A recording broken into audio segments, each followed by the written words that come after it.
Entretiens des patriotes, bonjour à tous. JO, Macron a-t-il vraiment un plan B et C pour l'inauguration?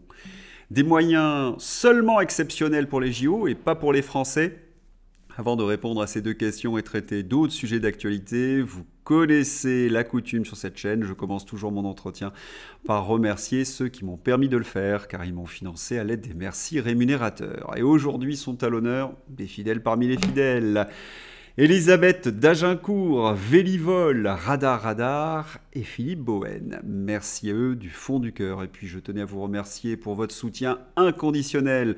Vous savez comment aider la réinformation pour faire en sorte que les algorithmes ne nous oublient pas.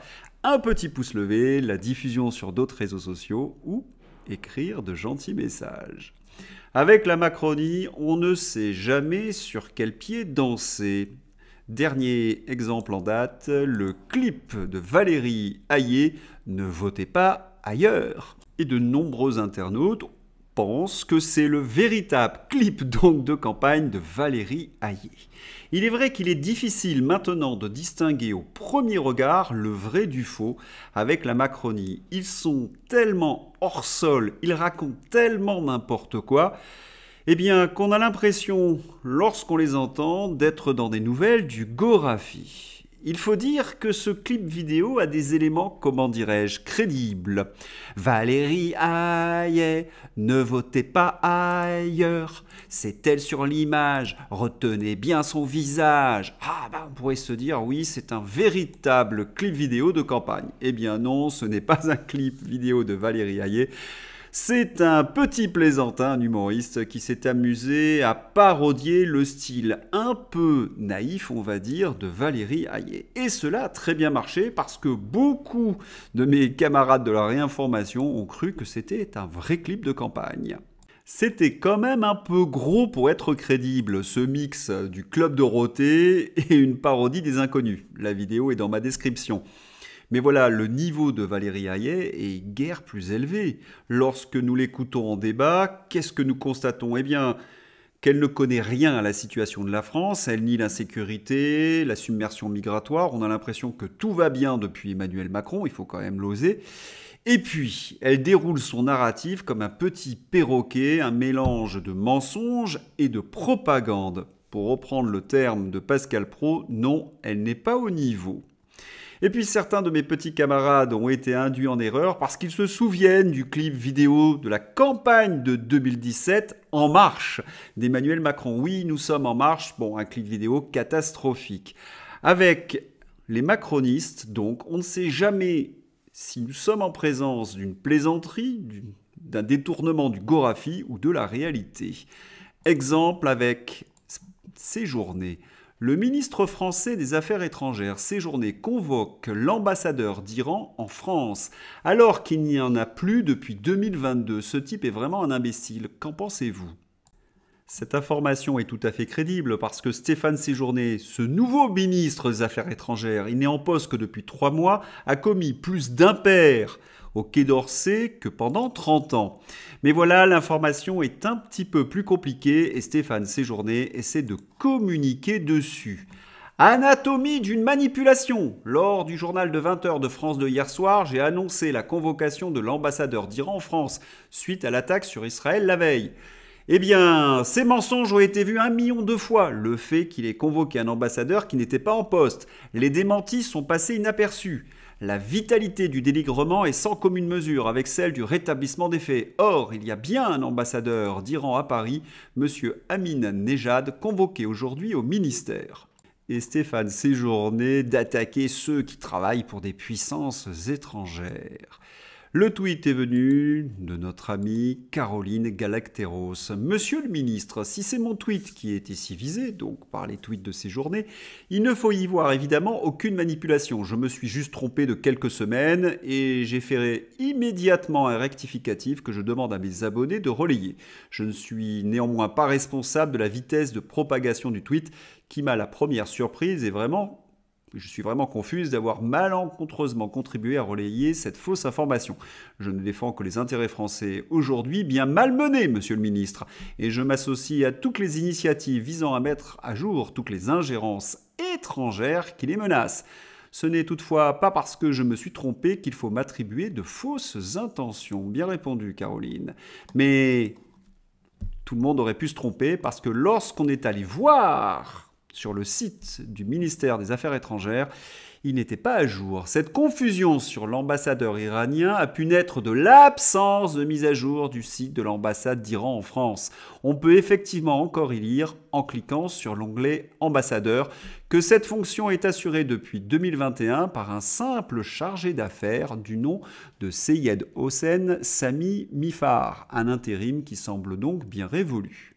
Pour bien comprendre la situation, il n'y avait pas d'ambassadeur iranien à Paris entre 2021 et 2023 du fait de nombreuses tensions entre la France et l'Iran. Cela se réchauffe un petit peu.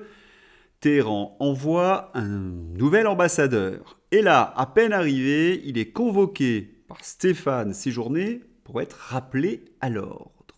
Et pour quelle raison? Essentiellement pour faire le kéké au journal de 20h, pour des questions de politique intérieure. Il faudrait peut-être rappeler à Stéphane Séjourné le b.a.-ba de la diplomatie.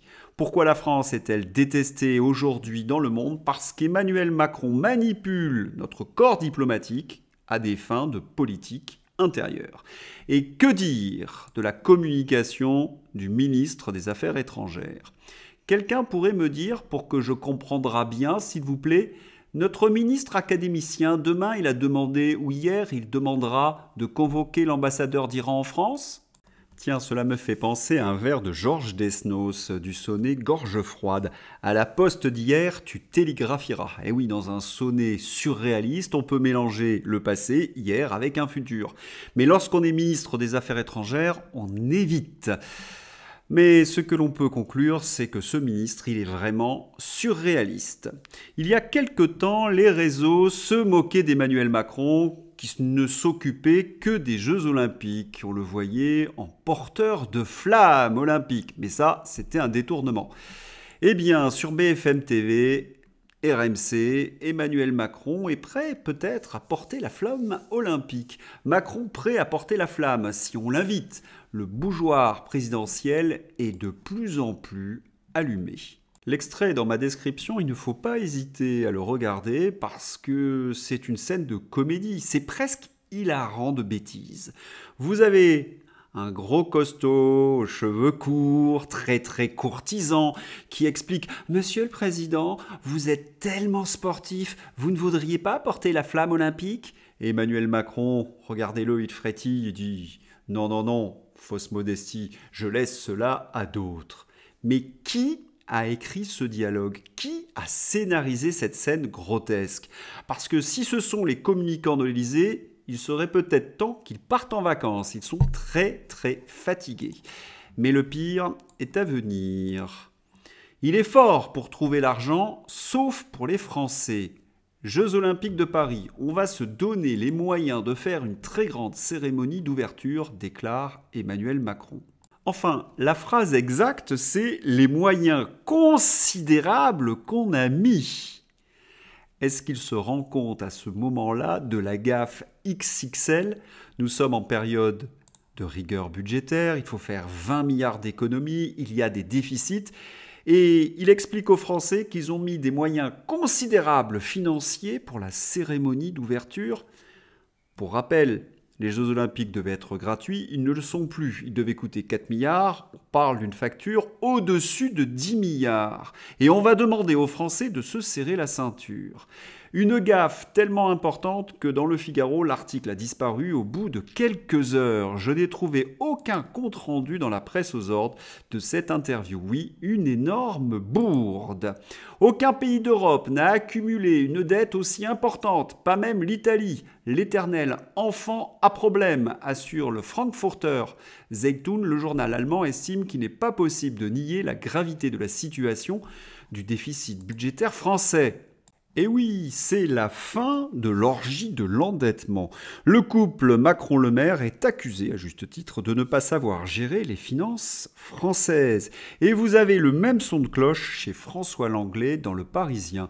En Europe, le spectre d'une autre dette pour la France. La France est le pays le plus endetté de la zone euro, ce qui l'oblige à couper quelques 20 milliards d'euros dans son budget. Mais ne l'empêche pas de proposer un grand emprunt européen pour financer le réarmement militaire du continent face à la menace russe. La chronique donc de François Langlais, journaliste économique. Et c'est Emmanuel Macron qui vient expliquer à la télévision qu'ils sont en train de dépenser un pognon de dingue dans les Jeux Olympiques. Une facture estimée au début à 4 milliards et maintenant nous sommes à plus de 10 milliards. Et tout ça pour sa propre gloire. Alors qu'en même temps, plus personne ne sait comment combler les déficits de la France, que les agences de notation pourraient dégrader la note de notre pays et ce serait catastrophique parce que nous serions obligés de financer le déficit public bien plus cher. Autrement dit, ce n'est plus 50 ou 60 milliards qu'il faudrait d'économie, mais 100 à 120 milliards. Ce président n'est vraiment pas sérieux, c'est un pitre, il est incorrigible. Et cerise sur le gâteau. Il y a un plan B et C. Emmanuel Macron évoque la piste du Trocadéro et du Stade de France pour la cérémonie d'ouverture. Le chef de l'État a évoqué sur BFM TV les dossiers d'actualité liés aux Jeux Olympiques ce lundi, notamment la possibilité d'une solution de repli à la cérémonie d'ouverture.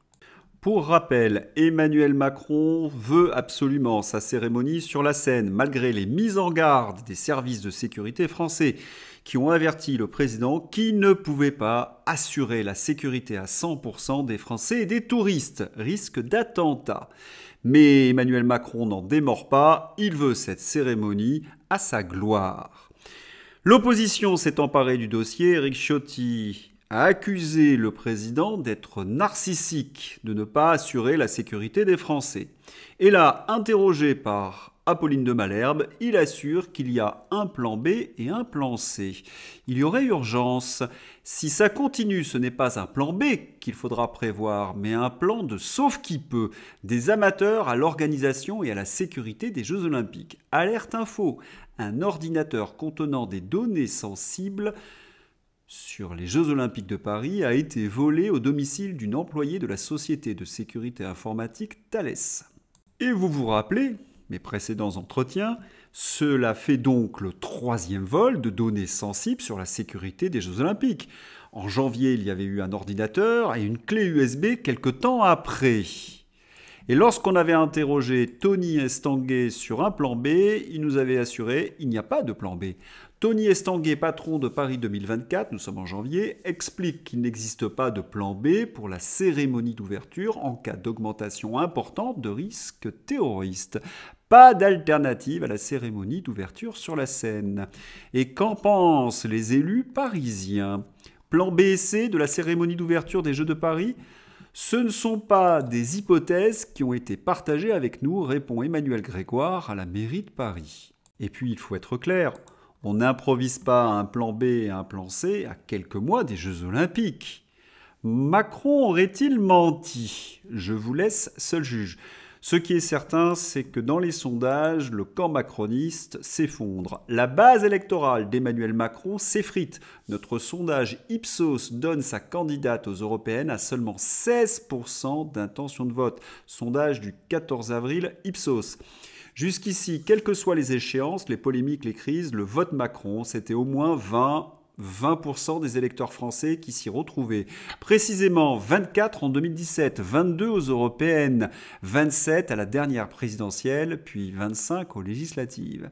Un socle puissant qui se déplace le dimanche, qui fait cet effort, mais qui le 9 juin prochain, pour les européennes, risque de passer son chemin. Il faut également ajouter qu'Emmanuel Macron n'est pas apprécié par les Français. Ils sont plus de 74% à critiquer sa politique. Il ne resterait plus que 26% de macronistes. Et encore, à prendre avec des pincettes. Emmanuel Macron est un des chefs d'État les plus détestés au monde.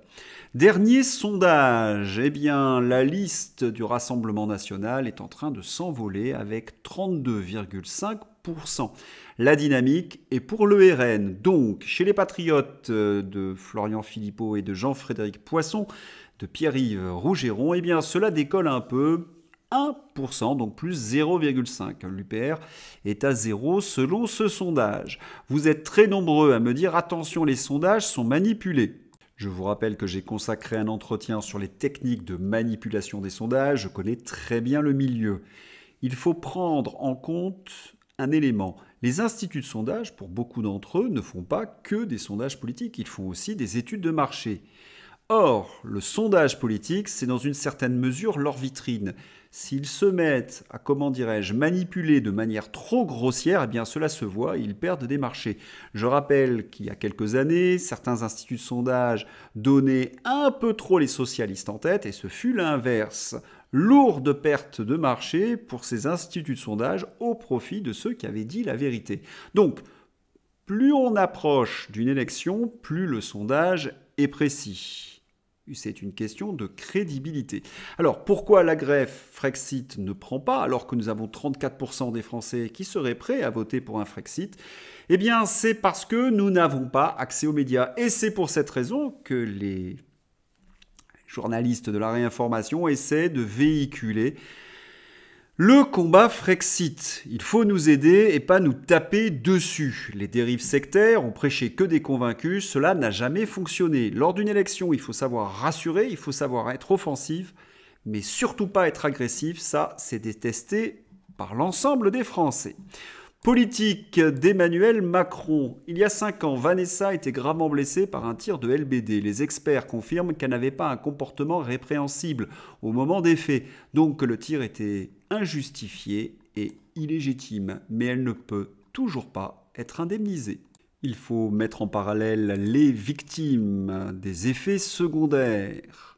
Les Français vont vers les sites de réinformation de Florian Asselineau ou de François Philippot.